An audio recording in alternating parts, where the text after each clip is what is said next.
Pro wrestling is a weird one. I've been at this for 8 months now, and in that time I've reviewed 26 of the 30 black box games. For number 27, I'm doing pro wrestling, which is the last normal one I have to cover. And I can confidently say, after finally playing it, that it is the weirdest of the bunch. And that sounds weird because it doesn't have any weird gameplay mechanics, and you don't have to use a gun or a robot, and you don't play as a monkey that's doing homework with his father. I still struggle to believe that Donkey Kong Jr. math is a real thing that people actually created. But because it's the one that feels the least like a Nintendo game. There are black box games made by Rare and IREM, and although they are noticeably different, they don't feel out of place in the lineup. Pro Wrestling was developed in-house by Nintendo and published by Nintendo, and yet it feels less like a Nintendo game than any Nintendo game I have ever played. And that probably has something to do with the colors and the art style,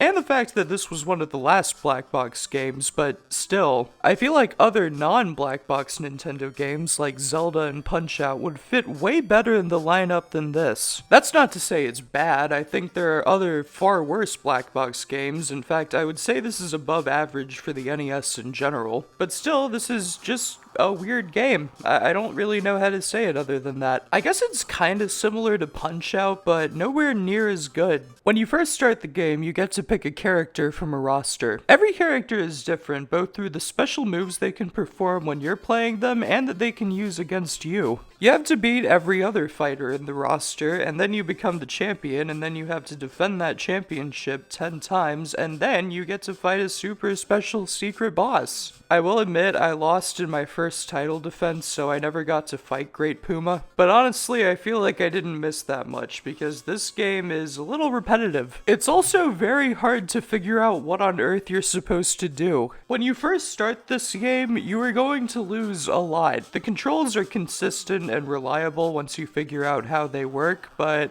therein lies the problem. Even though I had the manual which told me how every single move worked, I still struggled a lot. For example, I still have no idea how to grab consistently. It's the one thing that the manual didn't mention, and it seems to just happen at random as far as I can tell. Kicking and punching are just A and B, and they're relatively simple and easy to understand. Although punching is basically useless because it's just a kick with worse range that barely ever hits anything. I have a couple problems with this game, but my biggest one is that most of the special moves are done when you're grabbing, and because it's really inconsistent when you start grabbing someone, it feels like it basically starts at random and you have a very limited time to decide what kind of move you want to do on your opponent. Speaking of grabbing someone, once you do that, using the various buttons and D-pad directions, you can body slam, you can hammer throw, you can brain bust, you can pile drive. You can even do a lariat, which is pretty cool. You can throw people out of the ring.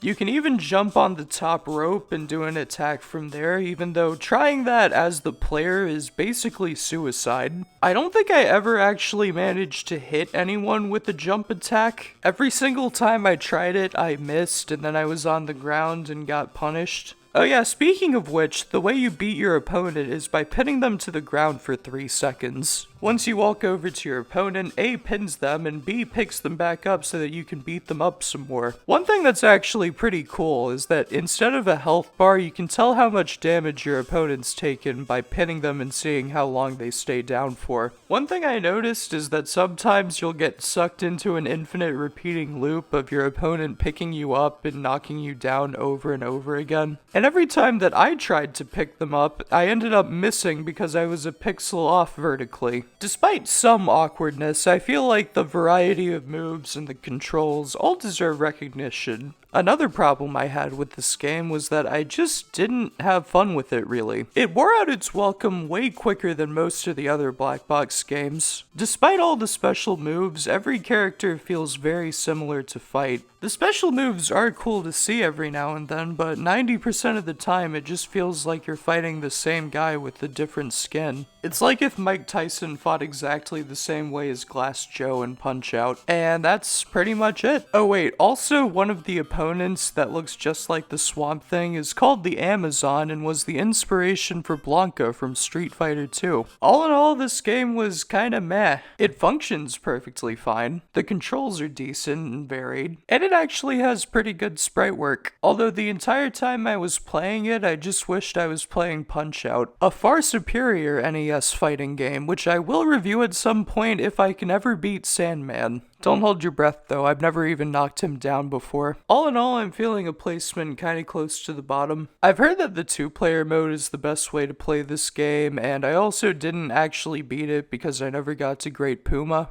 One part of me feels a little bad for not technically beating this game, but at the same time I feel like I've seen everything it has to offer. Anyway, thank you for watching, have a good day, like and subscribe, bye!